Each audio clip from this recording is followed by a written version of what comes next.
Gentlemen, I'll start with the first question is this. I know that you guys have would like or have asked Mr. Aiken to get out of the race. Let me ask you this. What happens if he wins? Are you going to be able to work with him? Are you going to be able to shake hands with him? Just give me your thoughts. Either one. Well, I don't think it's very likely that Congressman Aiken is going to win the U.S. Senate seat in Missouri. I think that's one of the reasons why so many people are asking him to step aside. What he said was indefensible, was wrong, it was offensive, and he should step out of the race. And I don't think there's any prospect of him becoming the next senator. Let me ask you this question, Mr. Romney. I'll start with you.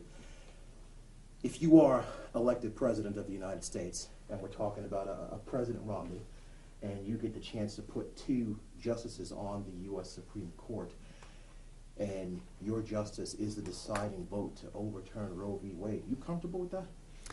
Well, I would certainly select justices who I believe will follow the Constitution and strictly adhere to the words and intent of the Constitution and to other laws that are passed.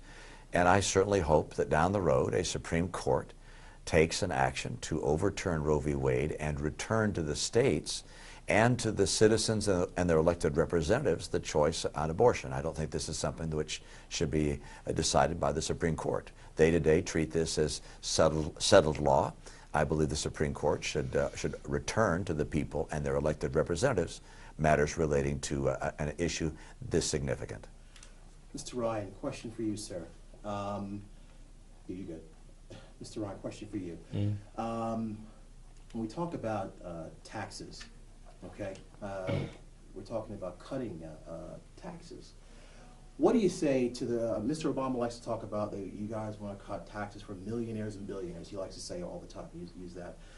Let me ask you this question. What do you say to the guy who's making $45,000 a year, he's got a wife at home because he can't afford daycare, he's got 2 kids.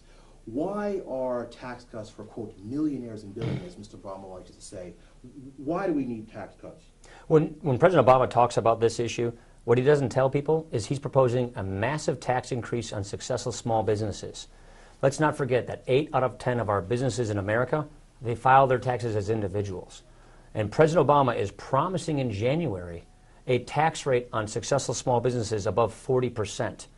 Don't forget that other countries are lowering their tax rates on their companies. Canada just lowered their tax rate on all their businesses to 15%, and President Obama wants the tax rate that 80% of manufacturers pay, that 80% of businesses pay to go above 40%. The problem is if we keep taxing our job creators at much higher tax rates than our foreign competitors tax theirs, they win, we lose. What we're saying is get rid of all those special interest, lobbyist-driven loopholes in the tax code.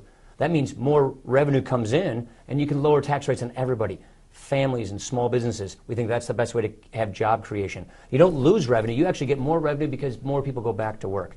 Our job is to create jobs, and we know the best way to create jobs is let families and successful small businesses keep more of what they earn, stop the games in Washington, stop the government from picking winners and losers in the tax code, and have a system that is fair, simple, and competitive that gets us prosperity, that helps families, that creates jobs. Mr. Romney, Mr. Romney's asking the same different question. Mr. Romney, when he was governor of Massachusetts, he had a largely Democratic folks he had to deal with. Let me ask you this. You know, he was obviously willing to compromise. There are those that feel that the House Republican leadership, of which you are a part of, is unwilling to compromise, Mr.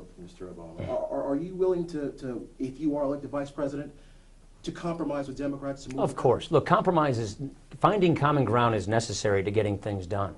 My record shows that. The Medicare reforms that we advanced in the House were a product of a bipartisan compromise I reached with a Democrat.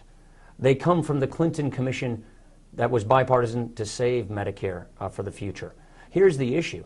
House Republicans have led. We've shown that we have ideas. We've shown how to balance the budget, fix the tax system, pay off the debt. The problem is the president hasn't shown any leadership. President Obama has offered no solutions to fix our debt crisis. What's worse, the United States Senate hasn't passed a budget for 3 years. And so what you need to get to compromise is people have to put their ideas on the table to then reach common ground. We've done that. Unfortunately, the president and the Democrats in the Senate They haven't even bothered to put their ideas on the table, and that makes it impossible to get to compromise. Think of what Mitt Romney did as governor. Mitt Romney, a Republican governor of a Democratic state, where 87% of the legislators were Democrat, he reached across the aisle. He didn't demonize political adversaries. He worked to find common ground, and he balanced the budget in Massachusetts without raising taxes by working with Democrats. That's the kind of leadership we're going to be providing. Okay, final question. I only got one for Mr. Romney.